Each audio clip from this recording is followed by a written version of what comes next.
¿Sabéis por qué lo digo? Porque es verdad. Dios es bueno y lo demuestra cada día. Su amor, su misericordia, su bondad, todo en Él es eterno. Entonces es verdad lo que ha comentado. Yo tengo una predicación que mi mujer no me deja, que se titula Cristo arruinó mi vida. Gloria a Dios. Gloria a Dios que arruinó mi vida, que me quitó la empresa, se lo llevó todo, pero ahora tengo una mejor vida. La vida de servicio, de entrega a su obra. Y eso para mí, a mí me costó entenderlo. Señor, ¿por qué si yo doy mis ofrendas, mis buenos diezmos? Era un empresario de la construcción muy potente en Murcia. Pero Cristo me arruinó, porque tenía un plan mejor para mí, el plan de servirle a Él. Y eso para mí es un orgullo, poder servirle, y mientras que me quede un soplo de vida, estaré agradecido porque arruinó mi vida. Amén. Al final lo he dicho. Mereció la pena.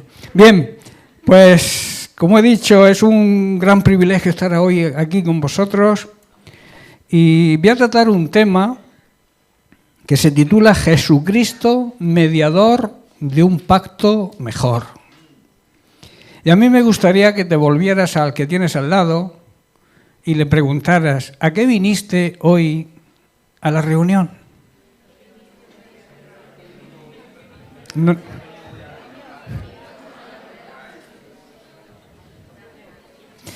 ¿A qué venimos a la iglesia? No venimos a la iglesia, somos la iglesia.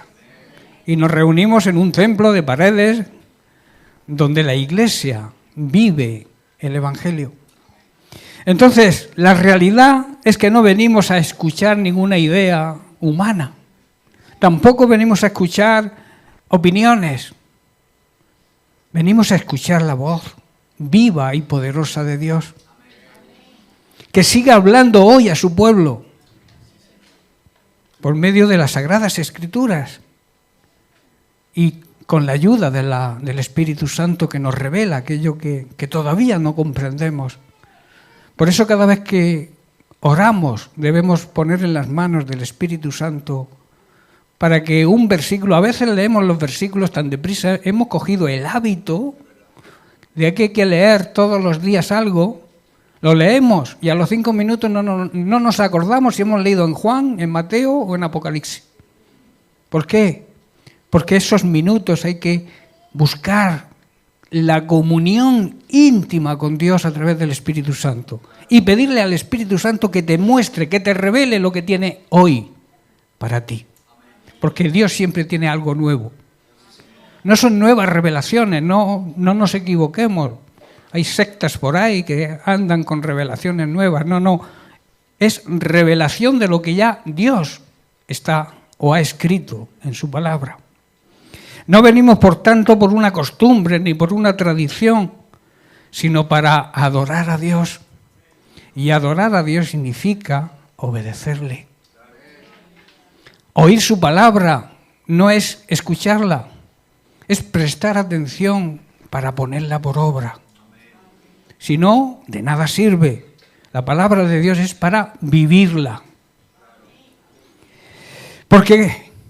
Porque es viva, es eficaz y es más cortante que una espada de doble filo. Jesucristo como mediador de un pacto mejor. ¿Qué es un mediador? Un mediador es una persona que se coloca en medio de dos partes. ¿Para qué? Para reconciliar. Cuando existe una separación o existe un conflicto o una imposibilidad de acercamiento directo, ahí surge la figura del mediador. En sentido general, un mediador representa a ambas partes. Intercede para restaurar esa relación. Hace posible un acuerdo que de otro modo no podría lograrse, sería imposible. Por ejemplo, cuando dos personas están enemistadas y no pueden verse, y menos hablarse, alguien interviene para acercarlas. Ese es el mediador. En sentido bíblico y espiritual, en la Biblia un mediador es quien hace posible la relación entre Dios y nosotros, los seres humanos. El problema es claro. Dios es santo. Amén. 3 veces santo. Santo el Padre, el Hijo y el Espíritu Santo. El hombre es pecador. Amén. Amén. Yo creía que eran unos pocos pecadores solo. El pecado produce separación. Separación significa muerte. Cuando alguien muere, se separa de nosotros, ¿verdad? Y eso duele. Pues el pecado nos separa de Dios, nos mata, nos condena. Por eso tenemos que buscar la santidad, sin la cual nadie podrá verle. ¿Qué significa que nadie podrá verle? Nadie podrá verle actuando en su vida y luego tampoco verlo en la eternidad. Y eso es digno de pensar, ¿verdad? En 1 Timoteo capítulo 2, verso 5, leemos, Pablo dice, porque hay un solo Dios, ¿estamos de acuerdo? Y un solo mediador entre Dios y los hombres, Jesucristo, hombre. No busques otro mediador, no busques ningún mediador, ningún santo, ni San Valentín tampoco, ¿verdad? No busquéis ningún santo, ninguna virgen, ninguna intercesora, ningún intercesor. Solamente hay un mediador, Jesucristo, hombre. Este versículo, sencillo, digamos, en su forma, pero es profundo en su contenido. Nos lleva al corazón, a la esencia misma del Evangelio. No estamos ante una opinión, ni razonamiento humano, sino ante una afirmación divina. Hay un solo Dios. No muchos caminos, ¿verdad? No múltiples opciones espirituales, sino una verdad clara y suficiente. Dios es único. En primer lugar, el texto nos recuerda que hay un solo Dios, y esto establece el fundamento, la base real, esencial de nuestra fe. No servimos a un Dios moldeado a nuestra imaginación. Algunos tienen un Dios a su medida, que les permite hacer lo que ellos quieren. Se justifican porque su Dios les perdona. Creen que están bien con Dios porque han creado un Dios al cual manipulan. A Dios no se le puede manipular. Dios es soberano. Y soberano tiene la máxima autoridad. Yo a veces me asombro de ver personas dándole órdenes a Dios. Eso es tremendo. ¿Tú te imaginas a un súbdito o a un español que llegue a la zarzuela y le dé órdenes al rey de España? Muchos cristianos hacen eso. Ponen a Dios entre la espada y la pared. Es que me tienes que conceder esto. Tu palabra dice. Sí, tu palabra dice. Pero también dice que tú tienes que hacer algo para que Dios te dé lo que promete. Todas las promesas están condicionadas, menos una. La promesa de que volverá. Tú no influyes en eso. Él va a volver porque lo dijo y va a volver. Pero las demás promesas de la Biblia están condicionadas a nuestro comportamiento. Haz esto y vivirás. Si no lo haces, mueres. Así de claro. No servimos, por tanto, a un Dios moldeado por la imaginación humana, sino al Dios vivo y verdadero, santo y soberano, ante quien toda la humanidad debe honrar, respetar y obedecer. ¿Sabéis qué significan estos 3 verbos? Andar en el temor de Dios. Temer a Dios no es tenerle miedo ni pánico, ni miedo al castigo, no. Temer a Dios es honrarlo, respetarlo y obedecerlo. Eso es andar en el temor de Dios. El apóstol añade una verdad llena de gracia. Hay un solo mediador entre Dios y nosotros los hombres. Y las mujeres también, ¿eh? Ahí no se quedan fuera. La Biblia cuando dice hombre se refiere al ser humano, masculino y femenino. Porque no hay más sexos, ¿eh? Abro paréntesis y lo cierro, pues no quiero meterme en eso. Aquí se nos revela la solución divina al mayor problema del ser humano. ¿Cuál es el mayor problema del ser humano? ¿Quién lo sabe? ¿Cuál es? La separación causada por el pecado. Tú lo comentabas esta mañana. Jesús, en la cruz, cargó con tu pecado y con el mío. Y Jesús no dijo, aparta de mí esta copa, sino se haga tu voluntad. El sacrificio suyo, la afrenta pública que él sufrió, la ignominia, que se llama en la Biblia, él lo crucificaron completamente desnudo. Y eso es afrenta pública. Y él no la tuvo en cuenta. ¿Por qué? Estaba gozoso en medio de esa afrenta pública. ¿Por qué? Porque te veía a ti y a mí hoy aquí, alabando y adorando a Dios. Ese era el gozo que él tenía en medio del sufrimiento. ¿Alguien puede decir cómo una persona puede estar gozoso, clavado o próximo a ser clavado en una cruz, que era la muerte más horrenda que un ser humano podía recibir? Pero él la sufrió con gozo, porque nos ama y lo demostró. El Padre lo demostró dándonos al Hijo. En una traducción más moderna dice, nos regaló a su Hijo. Pero su Hijo también dio su vida. Él dijo, a mí nadie me puede quitar la vida. La doy voluntariamente. Él fue a la cruz por amor. Y no bajó de la cruz por amor. Cuando alguien le dijo, oye, si eres hijo de Dios, baja de la cruz. ¿Sabéis qué le contestó?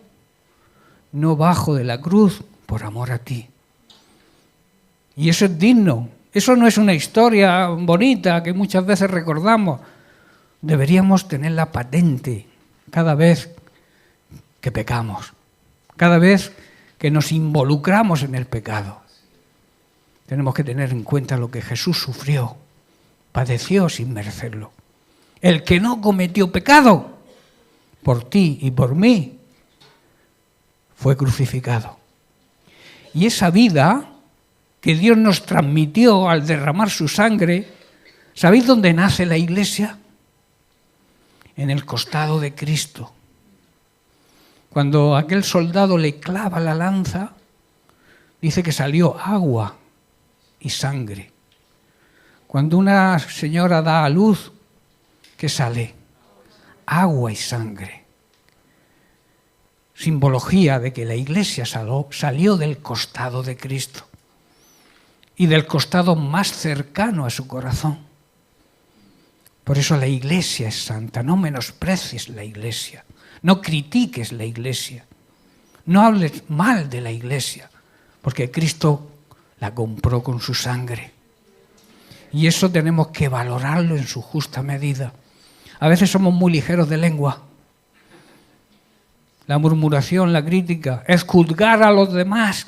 Como decía esta mañana, a veces somos más benevolentes con nosotros y duros con los demás. Tenemos que aprender a examinarnos a nosotros mismos. La Biblia sí nos enseña, examinaos a vosotros mismos. Mirad. El autoengaño, ¿sabéis que es el peor de los engaños? Cuando nos engañamos a nosotros mismos. El ser humano no puede subir hasta Dios. Por eso Dios bajó a esta tierra. El ser humano no puede salvarse a sí mismo. Un muerto jamás puede darse vida a sí mismo. Y nosotros estábamos muertos en delitos y en pecado. Y Cristo nos dio vida. Y esa vida es la verdadera vida. La vida eterna. El mediador tiene un nombre. Se llama Jesucristo. No es una institución, no es la Iglesia. No es un sistema religioso. No es un mérito personal. Es una persona. Y esa persona se llama Jesucristo. Cristo es el único puente entre el cielo y la tierra. Porque solo Él puede unir lo que estaba separado, que era el hombre de Dios, por culpa del pecado. El texto subraya, Jesucristo, hombre. No deja de ser Dios, porque jamás dejó de ser Dios, pero se enfatiza su humanidad. Él sufrió como hubiera sufrido tú o yo en esa cruz. Muchos dicen, es que como era Dios pudo soportarlo. No, en ese momento era 100% hombre. Como hombre tomó nuestro lugar, cargó nuestro pecado y murió nuestra muerte. En Salmos capítulo 36, verso 10, David ora a Dios de la siguiente manera: extiende tu misericordia a los que te conocen y tu justicia a los rectos de corazón. Y en el Salmo 85, versículo 10, escrito por los hijos de Coré, dice: la misericordia y la verdad se encontraron. La justicia y la paz se besaron. Tremendo. Voy a profundizar en este versículo. Este versículo nos presenta una imagen profundamente hermosa y llena de esperanza, ¿verdad? No es solo poesía. Muchos dicen que el libro de los Salmos son poesía, los proverbios también. No es eso. Aquí se presenta una imagen, repito, hermosa y llena de esperanza. Es el anuncio de la obra perfecta de Dios a favor de su pueblo, hoy de su iglesia. Por un lado está la verdad de Dios, que revela su santidad y declara su justicia. Esta verdad expone nuestro pecado y no puede ser negociada. Esta verdad, Dios no pasa por alto la culpa, no rebaja los parámetros, las líneas rojas. Hoy se habla mucho de líneas rojas en política, ¿verdad? No ignora el mal. Pero por otro lado, junto a la verdad que aparece, la misericordia. El ponerse en nuestros zapatos. Hay quien dice, ¿por qué criticas? ¿Cómo ando? Si quieres, te presto mis zapatos. Dios, repito, no pasa por alto la culpa, pero sí es grande en misericordia. No una misericordia, digamos, sentimental, sino la misericordia divina que se inclina hacia el pecador para rescatarlo. Ese es el amor de Dios. Y el salmista declara algo muy poderoso. La justicia, la misericordia no chocan. La verdad de Dios no choca contra la misericordia. No se anulan, se encuentran. ¿Dónde ocurrió ese encuentro? Es la obra redentora de Dios en la cruz. La justicia que exige castigo y la paz que anhela reconciliación no se contradicen. Dice el salmista que se besan. Tremendo, ¿verdad? Dios no dejó de ser justo para darnos paz, ni sacrificó la paz para mantener su justicia. Las unió. Esa armonía perfecta se cumplió plenamente en la figura de Jesucristo. En la cruz, la verdad de Dios se manifestó sin ninguna reserva. El pecado fue juzgado. Allí, en esa cruz, justicia y paz se abrazaron para siempre. Esta verdad tiene un llamado muy poderoso para la Iglesia de hoy. Vivimos en un mundo que quiere misericordia sin verdad. Quiere verdad sin misericordia. Pero el camino de Dios es distinto, muy distinto. Ambos caminan juntas. Cada pueblo de Dios estamos llamados a vivir bajo esta misma gracia, afirmados en la verdad, pero reflejando la misericordia de Dios. Firmes en la justicia, pero sembrando la paz. Esto es clave, que lo entendamos, hermanos. Repito, firmes en la verdad, que nadie nos tuerza la verdad, pero reflejando esa verdad con misericordia. No vayas por ahí dando bibliazos a la gente. Explícales la verdad, pero con misericordia. También firmes en la justicia. Hay que ser justos, pero sembrando la paz. ¿Esto por qué se inclina? Ya para arriba. Repito, Jesucristo es el mediador de un plan perfecto, de un pacto perfecto. ¿Por qué? ¿Por qué Jesucristo es el mediador perfecto? Primeramente porque es Dios. Representa plenamente a Dios. Y en segundo lugar, es hombre. Representa plenamente al ser humano.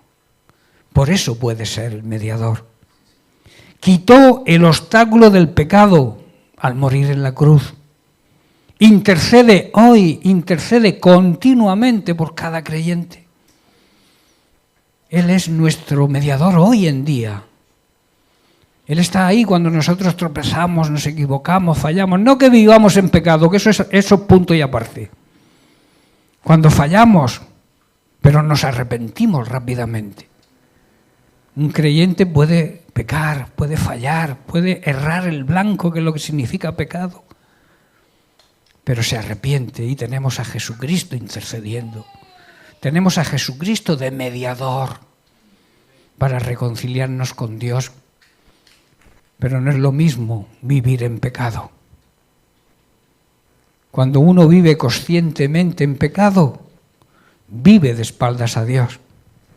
Y si no hay un arrepentimiento sincero, un giro total de 180 grados, dejar de darle la espalda a Dios y vivir de cara a Él, entonces no habrá reconciliación. Tú podrás orar, llorar, cantar, bailar, danzar, pero si no hay un arrepentimiento sincero, sigues viviendo de espaldas a Dios. Y eso es grave. No tomemos a broma el Evangelio. Cristo quitó el obstáculo del pecado al morir en la cruz, pero ese pecado se quita cuando nosotros nos arrepentimos. El efecto de la cruz no se produce si no hay un arrepentimiento verdadero, un reconocimiento de que somos pecadores y que nos arrepentimos y decimos, me rindo a ti. Él no solo intercede entre Dios y nosotros, sino que restaura la comunión rota. Gracias a Cristo como mediador, podemos acercarnos a Dios con confianza, al trono de su gracia. Tenemos perdón, pero también paz, porque Cristo no solamente nos perdona, sino que nos da paz. Esa paz que nadie entiende, el mundo no entiende esa paz, el mundo no puede darnos esa paz. Es la paz interior, que esa paz perdura aún en medio de los problemas y las tempestades de la vida. La paz que ofrece el mundo, cuando viene el primer problema, desaparece. Es la diferencia de la paz con Dios. Tenemos perdón y paz. No necesitamos otros intermediarios humanos. Nuestra relación con Dios es directa, viva y además segura. En resumen, un mediador es quien hace posible la paz. Y Jesucristo es el único mediador que nos reconcilia con Dios de manera perfecta y eterna. Además, Cristo, dice la Biblia, que es un mediador de un mejor pacto. En Hebreos capítulo 8, verso 6, el autor dice: pero ahora tanto mejor ministerio es el suyo, cuanto es mediador de un mejor pacto, establecido sobre mejores promesas. El pasaje nos habla de una verdad gloriosa, hermanos. Todo lo que Dios nos ofrece hoy nos lo da por medio de Jesucristo. No pidas a otro. Si tú recibes algo de Dios, tiene que ser por medio de Jesucristo. Él es el centro, digamos. Es el fundamento, es la base. Y es el mediador de ese mejor pacto. El autor de Hebreos nos presenta una gran verdad y también una verdad que nos consuela o nos debería consolar. Jesucristo es mediador de un pacto mejor que el que había antes. No un pacto remendado, no un pacto corregido, no mejorado parcialmente, sino mejor en su esencia, en su alcance y en su eficacia. Porque está establecido, dice, sobre mejores promesas. El antiguo pacto dado por Dios tenía un propósito claro: mostrar al ser humano su pecado y su necesidad de Dios. La ley era santa, pero el hombre era incapaz, el ser humano, de cumplirla plenamente. Había sacrificios de animales, sacerdotes, rituales, liturgias, pero todo era provisional y repetitivo. El pecado era cubierto, pero no era quitado. La conciencia, digamos que era aliviada, pero no limpiada del todo. En Juan capítulo 1, verso 29 dice: el siguiente día vio Juan el Bautista, a Jesús que venía hacia él y dijo: he aquí el Cordero de Dios que quita el pecado del mundo. Y en primera de Juan capítulo 3, verso 5, el apóstol dice: y sabéis que Él apareció para quitar, no para tapar, para quitar nuestros pecados, y no hay pecado en Él. Estos versículos nos dicen, con pocas palabras porque son breves, quién es Jesucristo y para qué vino a esta tierra. Primero, el apóstol Juan afirma: Él apareció. Esto nos recuerda que Jesús no es una idea ni un mito, sino una persona real que vino al mundo por voluntad de Dios. Su venida fue con intención, intencional, planeada, planificada y necesaria, porque el hombre estaba perdido. No tenía solución. Luego nos dice para qué vino: para quitar nuestros pecados. Ese es el motivo principal de su venida. No vino solo a enseñar una doctrina o a dar ejemplo o a hacer milagros, no vino a eso. Vino a tratar con el problema más profundo del ser humano: el pecado. No dice cubrir los pecados ni disimularlos o justificarlos, sino quitarlos. Solo Cristo puede hacer eso, hermano. Nadie puede hacer eso. Finalmente Juan declara: y no hay pecado en Él. Esto es fundamental, que lo entendamos. Jesús pudo quitar nuestros pecados porque Él no tenía pecado propio. Si no, no hubiera pedido. Recordar que los animales de los sacrificios en el antiguo pacto no podían tener ningún defecto, que traducido espiritualmente ese defecto es el pecado. Entonces Jesús, si hubiera pecado, no hubiera podido llevar a cabo el plan de redención de Dios. Vivió una vida perfecta, sin mancha, sin culpa. Por eso pudo cargar con la culpa de todos nosotros. En palabras sencillas, nosotros teníamos pecado. Cristo no tenía pecado. Cristo tomó nuestro pecado para quitarlo, cargó y cumplió nuestra sentencia condenatoria. Dice la Biblia que clavó el acta de nuestra sentencia, que era condenatoria. El acta la colgó, la clavó en la cruz. Cristo tomó nuestro pecado para quitarlo. Este versículo también nos anima y nos obliga a vivir una vida diferente. No a vivir una religión más. A Dios no le gusta lo religioso. La religión nos aleja de Dios. La relación con Él nos acerca. Por eso Cristo, en la Biblia apenas aparece la palabra religión, un par de veces creo, una. ¿Cuál es la religión pura y sin mancha? Alejarte del pecado y ocuparte del prójimo. Por eso este versículo debe animarnos a cambiar de vida. Si Cristo quita el pecado, el creyente no puede tratar el pecado como algo sin importancia. Si Cristo asumió nuestro pecado, no puedo quitarle la importancia al pecado que tiene y sus consecuencias. No vivimos en perfección, eso hay que admitirlo, pero sí en una lucha sincera para agradar a Dios. Jesús vino con un propósito claro y lo cumplió. Él hoy también trae perdón, limpieza y nos ofrece una vida nueva. Deja la vida antigua, déjala colgada en la cruz y empieza a vivir la vida verdadera y auténtica que Cristo ganó para ti y para mí en una cruz. Esto nos enseña, hermanos, una lección importante.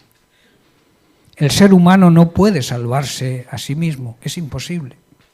No importa cuán sincero seas, cuán religioso o disciplinado seas.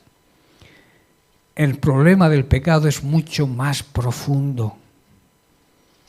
De ahí la necesidad de un mediador. Todo pacto requiere un mediador. El problema del hombre y de la mujer no era y no es hoy la falta de doctrina. Hoy se predica bien. Hay grandes siervos de Dios que predican sana doctrina. Aunque también hay falsos, ¿verdad? Pero bueno, se predica la sana doctrina hoy. El problema no es ese, sino la ruptura con Dios que causa el pecado. Ese es el real problema.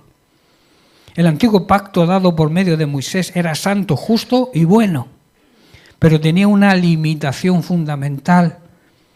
No podía transformar el corazón del ser humano. La ley podía señalar el pecado, pero no quitarlo. Podía demandar obediencia, pero no daba poder, ese poder capacitador, la gracia de Dios, para cumplirla. Podía mostrar el camino, pero no llevarnos a la meta. Por eso es necesario un mediador distinto, uno que no solamente hablara de Dios, sino que fuera Dios, ¿verdad? Uno que no solo pudiera representar al hombre, sino que se hiciera hombre de verdad. Por tanto, ese mediador no es otro, repito, que Jesucristo, para que quede bien claro. Dios en su gracia proveyó un mejor mediador. No uno más entre muchos, sino uno único y eterno, su Hijo unigénito, Jesucristo. Él no vino a hablar de Dios, sino a reconciliarnos con Él. No vino a señalar el camino, sino a decir yo soy el camino. Jesucristo tomó nuestro lugar, cargó nuestro pecado y abrió un nuevo acceso vivo y directo a la presencia de Dios. El velo del templo se abrió, simbología de la ruptura del cuerpo de Cristo abierto como una puerta para que nosotros pudiéramos entrar. Y recordar que el velo del templo se rompió de arriba abajo. O sea que la solución viene del cielo. Por eso la religión no salva a nadie, porque la religión es el plan del hombre para salvarse. Y la salvación, el plan es de Dios, viene de lo alto. Amén. En Hebreos 4:16, cuando estéis cansados me lo decís. Dice, acerquémonos pues confiadamente al trono de la gracia. ¿Para qué? Para alcanzar misericordia y hallar gracia para el socorro en el momento necesario, en el momento oportuno. Un pacto mejor. El nuevo pacto es mejor porque no está basado en lo que el hombre debe hacer para agradar a Dios, sino en lo que Dios ya ha hecho en Cristo para salvar al hombre. Esa es la base del nuevo pacto. El nuevo pacto es mejor porque está basada en la obra terminada, consumada de Cristo, no en ningún esfuerzo humano. El antiguo pacto decía, haz esto y vivirás. El nuevo pacto declara, ha sido consumado. Consumado es, dijo Jesús, ¿verdad? Antes eran sacrificios continuos y repetitivos. Ahora un solo sacrificio es suficiente, porque es perfecto. En el antiguo pacto el sacrificio se repetía, ¿verdad? En el nuevo pacto hay un solo sacrificio. Fue sacrificado una vez y para siempre. Jesucristo no va a volver a esta tierra para morir de nuevo. Va a venir para recoger el fruto de su primera venida. Esa es la clave. En el antiguo pacto, el sacerdote entraba una vez al año al lugar santísimo. En el nuevo pacto, tú y yo tenemos entrada libre y permanente gracias a la sangre de Cristo. Antes eran sacerdotes mortales, personas, seres humanos.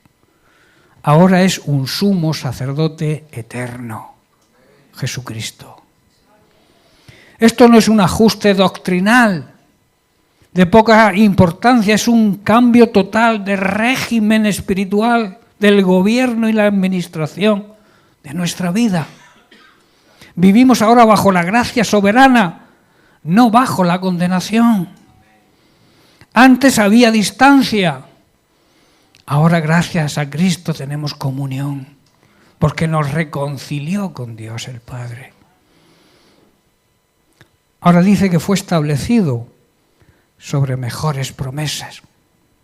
La palabra nos habla de mejores promesas, y estas promesas siguen hoy vigentes para su iglesia. Hay una relación viva con Dios, deseada por Él. Él es nuestro Dios y nosotros somos su pueblo. Qué grande, qué maravilloso es entender esto, ¿verdad? Él es nuestro Dios y nosotros somos su iglesia, su pueblo, su familia. El mayor privilegio que un ser humano tiene es ser hijo de Dios. Todos somos creación de Dios. Dios ama su creación. Pero los hijos tenemos un privilegio, ¿verdad? Por eso no podemos seguir siendo creación de Dios, sino hijos de Dios. recibirlo como nuestro Señor y Salvador, nos hace pertenecer a la familia de Dios. Y esto no es teoría teológica, es una vida cristiana real y auténtica. Vivimos en gracia, caminamos en gracia y esperamos en gracia. ¡Qué bueno! ¿Cuáles son esas mejores promesas? Me preguntaréis, ¿verdad? Primero, perdón completo y definitivo. Nuestros pecados no son recordados para condenación. Nunca más me acordaré de sus pecados, dice Hebreos 8:12. No es un perdón provisional, ni condicionado al sacrificio siguiente, sino un perdón eterno. El creyente no vive tratando de pagar su culpa. ¿Sabéis por qué? Porque fue Cristo quien la pagó. Luego un corazón nuevo. Pondré mis leyes en la mente de ellos y sobre su corazón las escribiré. Otra de las promesas, mejores promesas. Corazones transformados. Dios obra desde dentro, no solo desde fuera. Dios empieza donde nosotros acabamos. Dios empieza en lo interior. La ley ya no está escrita en tablas de piedra, sino en corazones regenerados, contritos, humillados, transformados por el poder de Dios.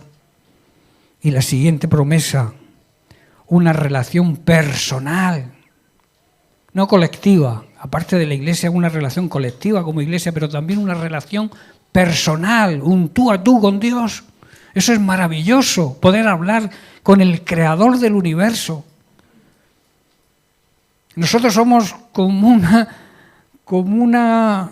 granito de arena del mar en el universo. Y Dios se dignó, y Dios está por encima del universo, Él gobierna el universo.